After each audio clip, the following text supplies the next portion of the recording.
Hey guys, what's going on? Coming at you with a Thursday morning video. I make every video at 9 a.m. Before I get into this, make sure you like, subscribe, comment below. I'm really trying to get to 600 subs by the end of the month. It might be tight. I think I need about 50 more or 60 more. So if you hit the subscribe button, it's much appreciated. So I wanted to talk about a stock. It's my second biggest position, Ttcf. Ticker is TTCF. If you haven't watched my previous videos, I'm a long-term investor. I believe that's the best way to gain wealth with minimal risk. I don't really do day trading options. I really believe in fundamentals of companies. So that's kind of what I preach and what I do. So if you guys have been following the stock the past week, they missed some earnings and things like that, and the stock really went down. I think it went down from like over 21 down to like under 16 or right around $16 in a week.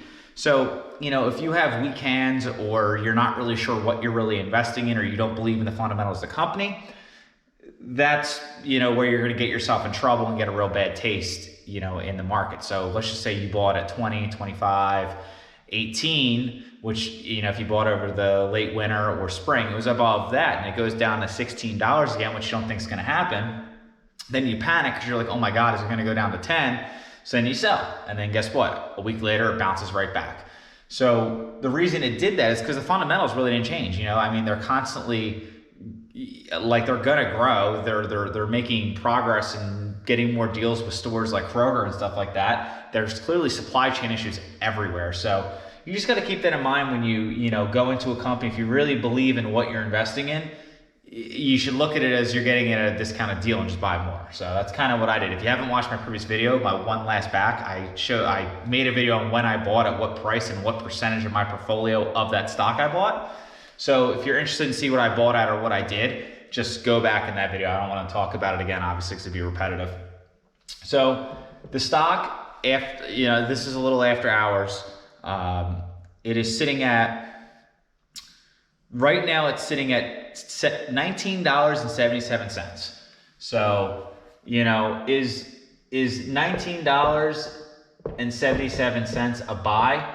This is above my cost base. My cost base is like $18.25 now. So it's above my cost base. I was buying the stock when the market was red hot in the winter, when it was, I think I started this position at like $24, $25. So would I consider this a buy? Like, it really depends on, your cash limit, how much risk you want to take and stuff like that. But if you're looking to get into a high growth stock with a lot of potential long-term, buying it at $19.77 is still a good buy in my opinion. In my case, everyone's situation is different. This is what people don't explain. My position's fully built out. It's my second biggest position of 17 stocks I own.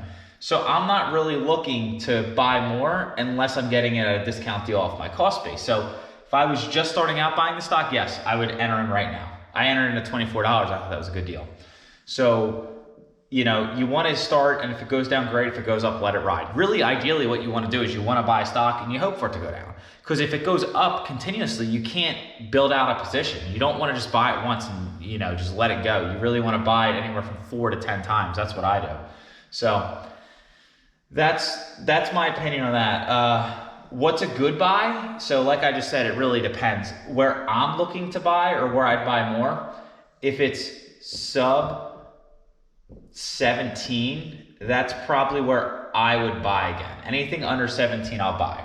If it goes sub 15, I'm gonna add a lot to my position, a lot. So, because I believe long-term it's gonna be anywhere from an 8 to a $10 billion market cap. It's well under 2 right now, so unless the fundamentals of the company change, it's not going to stop me from buying.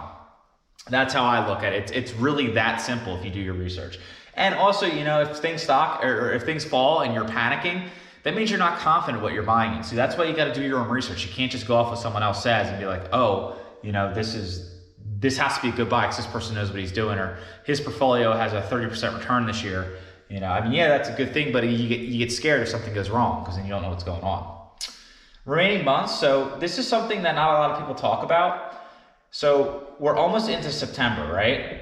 September historically has been the lowest month in gains of any month in the market. It's just a fact. There are some, a lot of people take earnings from the year or bill out, so they have payouts for the, basically the earnings end for the year. They call it there because the next earnings go into the winter. But anyways, historically September is actually a negative percentage in return. Historically, that doesn't mean that it's going to happen this year. I do remember last year around Labor Day, starting the week, the opening bell after Labor Day, the market was red. It had to have been almost the whole month, at least 3 weeks. And it was tough because you lose money. So that comes to my point why it's important to have cash. So right now I have about 25, maybe a little less, like 22% cash. I like sitting around 30 just because if the market really does correct, like more than 10% or 15% or 20%, I always want to have money to take advantage of deals on stocks I currently own. So that's just something you want to keep in mind too. So always have cash on the sideline no matter what you do. So if you have $1,000, you might want to start a position, like you don't own Ttcf, you might want to start a position now and only spend like $250 of it. That way if it goes down, you still have $750 to average cost down. If it goes up, great, you still have cash. So some recent news that's happened recently. Monday, Pfizer is now FDA approved.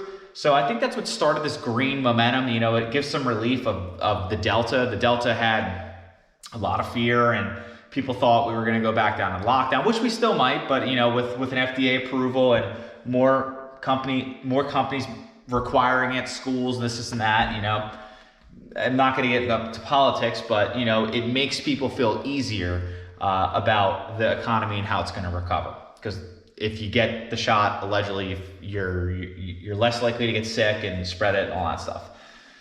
Also, the United States pulled out of Afghan, so that's a whole nother thing. That caused a lot of panic last week too, because the Taliban took over in 2 days and it shouldn't have been that quick. And there's not really a plan long-term, in my opinion, to keep Afghanistan under control. It's really a mess, and that caused a lot of panic too and fear, which fear takes people out of the market, especially high value like growth stocks. And then obviously the mandate of the vaccine, I just talked about that. So that's what's going on. So really this is just current news that just happened earlier this week. But I think it's been green because if you really think about it, I think the vaccines, the FDA approval, a lot of companies mandating it, it makes people feel easier, like, oh, we're not going to go back on complete lockdown, the boosters and all that. So that's kind of all I got. This is kind of just a little rant on Ttcf.